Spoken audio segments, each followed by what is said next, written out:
What is up, guys? My name is Ben Hartwell. Thanks for checking out the channel. If it's your first time here, or even if it's not, please consider subscribing and smashing that button, as it really does help out the channel. So if you follow along on my channel, you might have seen my Sunday solo shorts that I do each week, where I try and recreate a solo from a famous song.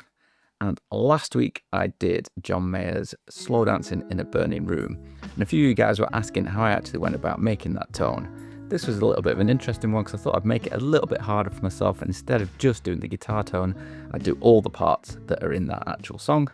So let's jump into the computer and I'll show you exactly what I did.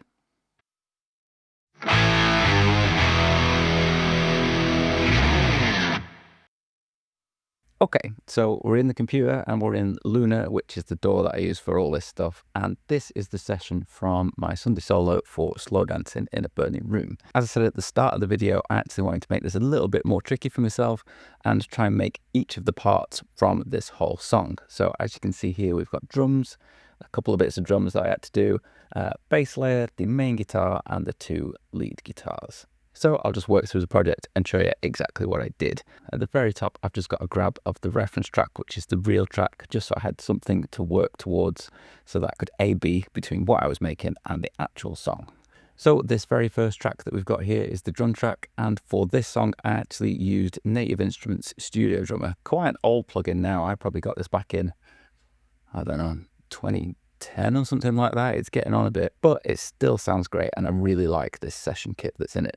Not a very complicated drum pattern in this intro at all, so I just programmed it in by hand. A couple of ghost notes, it was really straightforward, and this is what it sounds like.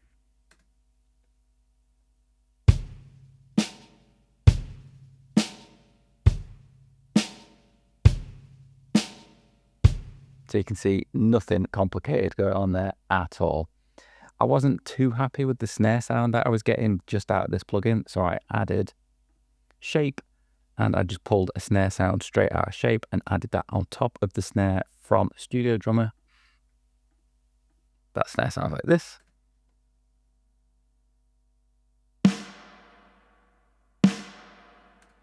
Combine them together.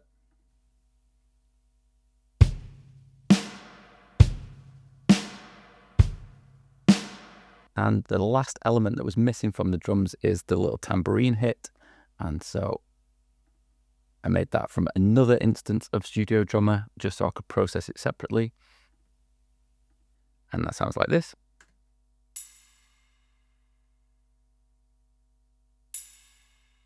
Add them all together, and this is a drum sound we got.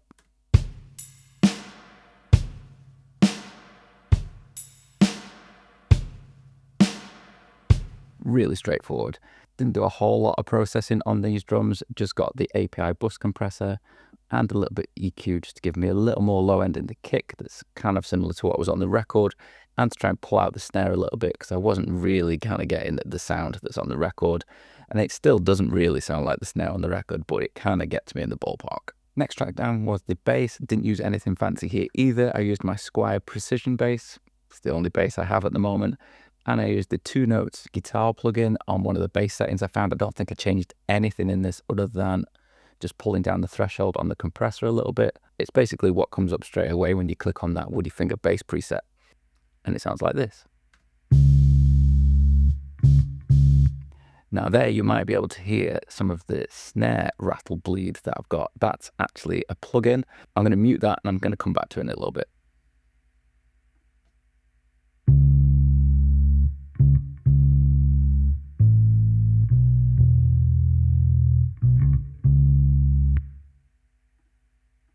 So fairly straightforward, easy, just kind of basic bass sound really. The only other thing I added was the LA2 just to kind of level it all out. I really like how this sounds on bass. I am hitting it quite hard.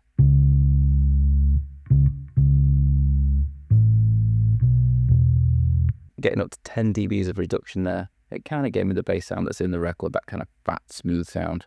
So that's all I used. Okay, so the next track down is the main guitar track, that first sound you hear when the song starts playing. And I actually ended up doing quite a bit of processing here to try and get the tone that I was after. So I'm going to turn it all off and I'll run through it one by one.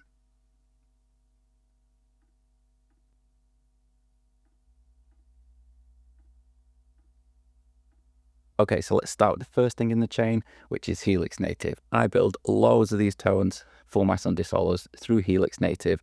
I just find it's the easiest way to do it. It allows me loads of tweaking. I can record dry and then edit everything in the box. So it's just what I tend to stick to. And this is no exception. Now we know that the original tone on the record was recorded with a Fender amp and apparently a 57. I'm not too precious about finding exactly what Fender amp it was and finding it in the Helix, so I just ended up going through a bunch of these different Fender style amps and finding one that got me the closest to the tone that I was after. So I'm just going to disable some of these other blocks so you can hear what just the amp sounds like.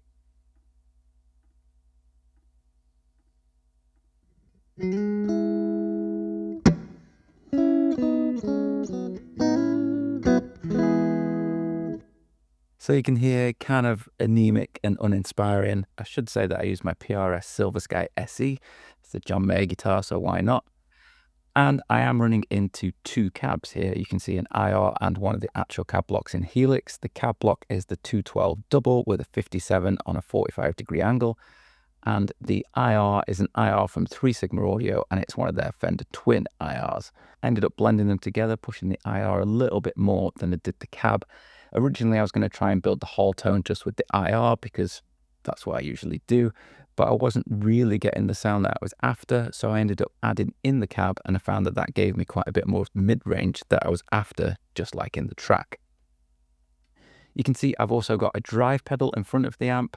I'm using the Minotaur, which is the clon style amp. We know that John Mayer uses clones, so I thought that I'd try using this to see if it gave me that mid-range push that is in the track, and it did. You can see I'm not really using any of the gain, I'm just using it as a kind of overall tone shaping pedal. So with the Minotaur in, it sounds like this.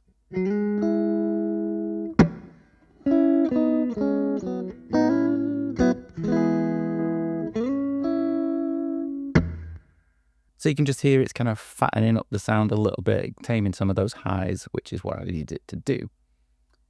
These are then getting summed together, coming down to the second path, and I'm using a 10-band EQ just to pull out a few of the frequencies that I didn't really want. It's not doing a whole lot.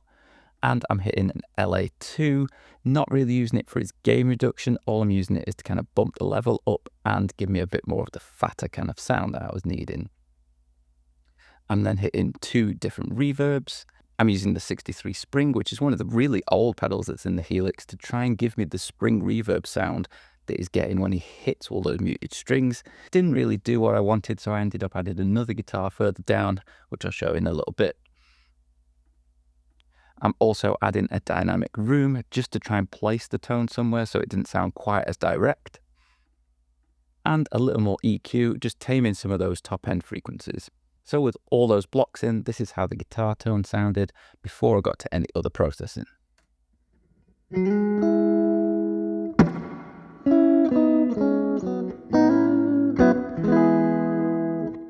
So it's kind of in the right ballpark, but we're nowhere near yet. So the next thing that I did was add a Neve 1073 and do some tone shaping with the EQ. As you can see, I'm pulling out quite a chunk of 700 Hertz, pulling back some of that top end and pulling out some 220 and also doing a cut at 80 Hertz. And I'm also pushing the level a little bit because it was getting quite quiet. So I'll bypass the EQ and then I'll punch in so you can hear what it sounds like.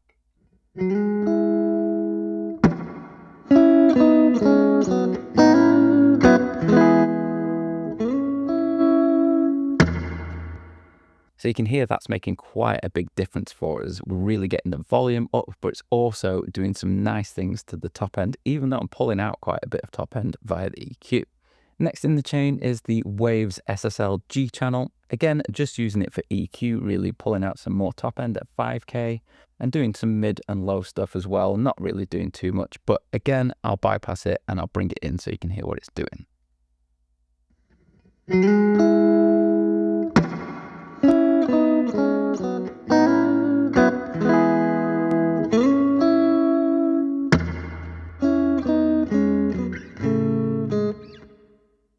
So you can hear not really doing a whole lot, it's just kind of cleaning it up a little bit for me.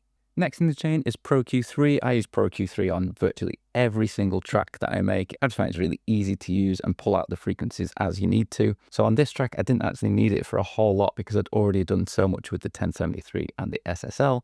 So I'm only notching out a little bit of those higher mid frequencies. So again, I'll bypass it and then I'll bring it in so you can hear what it's doing.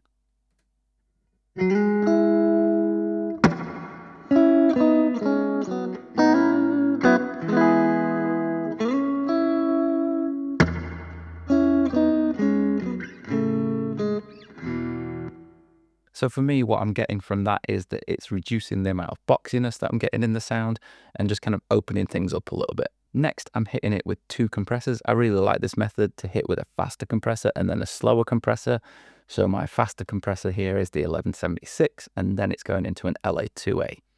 So I'll bypass them both and then I'll bring them in and you can hear what it's doing.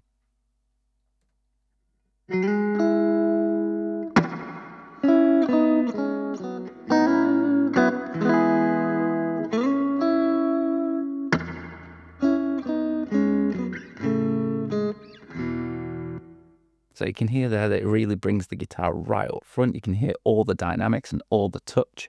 And that's really what I wanted from it, because that's exactly what you can hear in the record.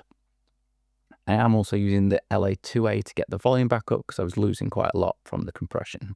And the last in the chain for the actual guitar processing is Capital Chambers. I just felt like it was missing a little bit of something, and this plugin is so good, it just seems to make things sound amazing. You can see that I'm not really doing a whole lot on it. It just helped it sound better. Again, I'll bypass and I'll show you what it's doing.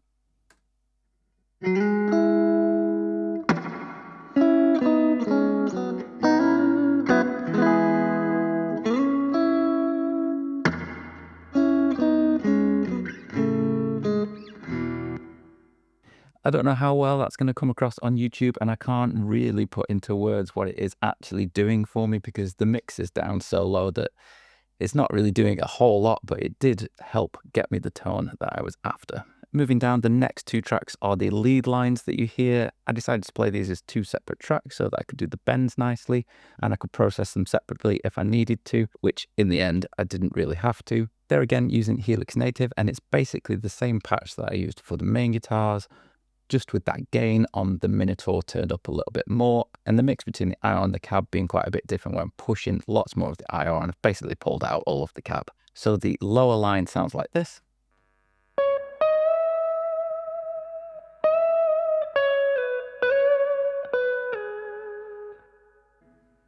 And the higher line.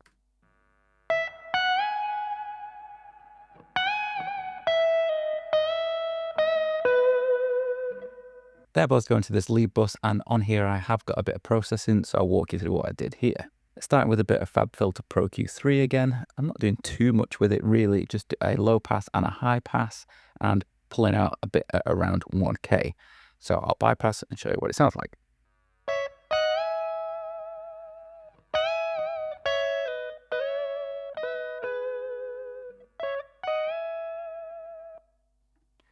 So you can hear there that it's darkening it quite a bit, but it was getting it much closer to the tone that's actually on the record and made it sit much nicer in the mix. Next in the chain are the 2 compressors again, doing exactly the same trick, a fast one and a slow one. I'll bypass and show you what they're doing.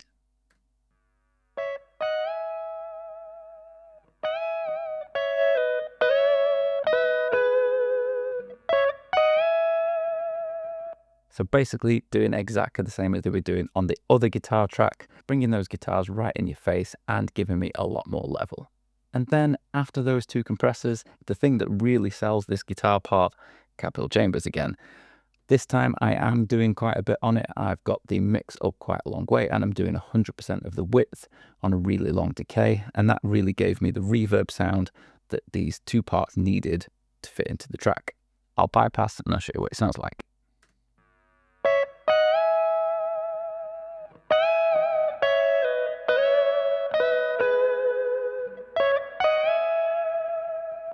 So you can hear there how much this plugin really brings those parts to life. Without it, it's not really a whole lot of anything, but with Capital Chambers in, it sounds great. Okay, so the next thing down is this extra guitar track that I was talking about, which is the muted hits of the strings. And I had to add it because I wasn't really getting it from just that one guitar part. All I did was create a new track, which I think is just a copy of the track above. Used Helix native again, basically exactly the same patch again. A little bit of Pro Q3 and a little bit of compression. Basically taking all the low end out and compressing it pretty hard, I think, because all I wanted to get was the top end of that impact when you really hit the strings, so I could add it into the sound that I already had. So this tone on its own,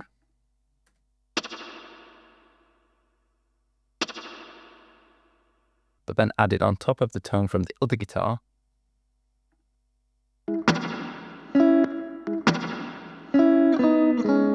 really helps thicken out that sound and get me closer to what's actually on the record. Moving down, the next track is actually my secret weapon in this track. I was finding that everything wasn't kind of gelling together that well, and so when I listened to the real recording, I could hear that there was quite a lot of bleed on the snare mic that was probably on the bottom of the snare, capturing all the rattle of the snare when other instruments were making it vibrate, like bass and things. So I found there's a really cool plugin that does exactly that. This is called Snare Buzz, and basically you can put it on a send a load of instruments to it, and it's just going to create the buzz that you get from a snare when other instruments are making that snare rattle. So for solo, just this Snare Buzz track, it's probably going to sound a bit weird, but at least you can hear what it actually does.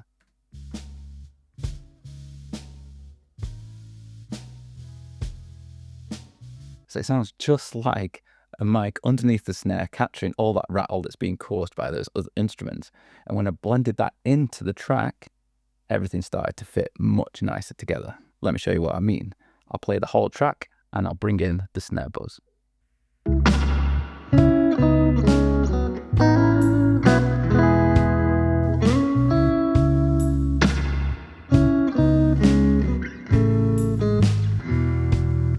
It just kind of helps things gel together and adds so much authenticity to the whole sound. Moving down, I just have a bus that's got a spring reverb on it. It's actually a reverb from Helix that I'm using. Also using Pro Q3 just to take out all the low end of it and just to bump up some of those high frequencies. And I'm sending a few things to that, like the snare, the main guitar, and the extra guitar for those string hits. So then that brings us down to the 2 bus, and I'm not really doing a whole lot here either, really, just my standard things that I do on my master, just to try and get the level up and try and do a bit of overall tone shaping. So I am using Neve Summon within Luna, and I am using the ATR 102 tape. I take everything off the master and I'll show you everything one by one.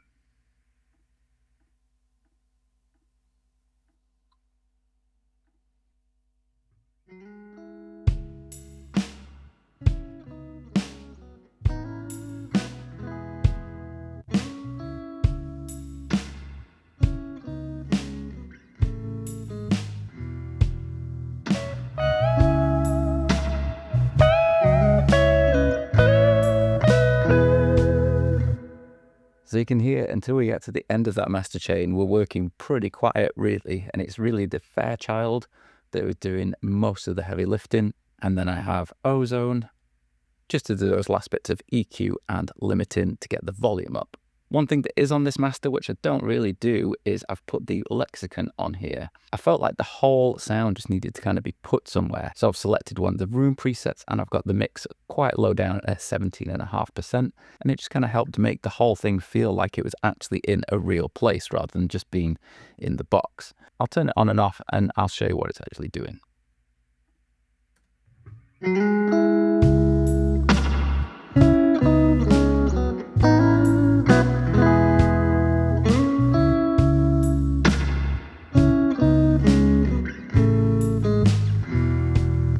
So I don't know how well that's going to come through, but for me, it kind of gels things together a little bit and helps it feel like it was actually recorded somewhere rather than it just being in the box. So the only other things that I did tell you about are actual Luna specific things. They're the Neve Summon on each of the buses, which I do think really helps gel things together, and the tape emulation both on the master and on some of the individual tracks. It just helps add some of that tape saturation and extra harmonics. But that's it. That's pretty much everything I did to make the John Mayer guitar tone for Slow Dancing in a Burning Room for my Sunday solo. So there you go. That is how I recreated the tone from John Mayer's Slow Dancing in a Burning Room. It's also how I did the drums, the bass, and the lead guitar parts. Not the closest tones that I've ever made, but definitely catches the vibe. Make sure you check out on here or on my Instagram every Sunday for the next Sunday solo, and can even comment below on the ones that you might want me to do. So that's it, guys. Thanks for checking out the video. If you want to watch another video on my channel, you can do it just here. And don't forget to subscribe. You can do it right there. I'll see you in the next one.